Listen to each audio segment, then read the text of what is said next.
عنديش مساحة، ما عنديش مساحة.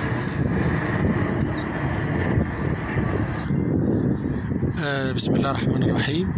زي ما بقول لحضراتكم دايما على قواعد وعلى معلومات، عايز اقول النهارده حاجة مهمة جدا، وهي ان لكل محافظة علامة بتجملها او بتخليها من اجمل من غيرها من المحافظات المصرية.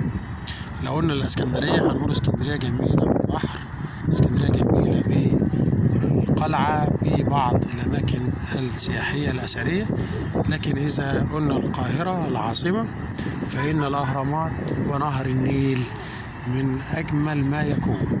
العالم كله مجموعة المتاحف الموجودة بالقاهرة وبرج القاهرة، لكن النهاردة حابب أوري حضراتكم جمال حلاوة النيل في منطقة القاهرة، ووجود بعض الرحلات وبعض يعني المركبات اللي بتمر والحاجات الجميلة أوي أوي.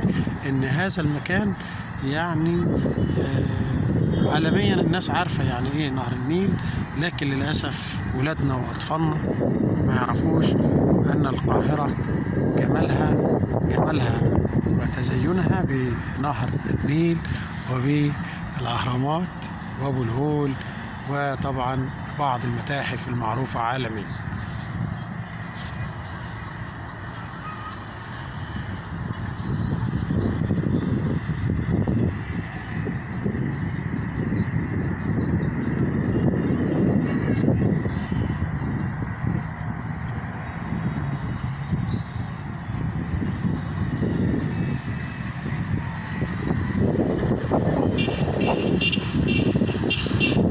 شفتوا حضراتكم المراكب اللي عدت، جمال النيل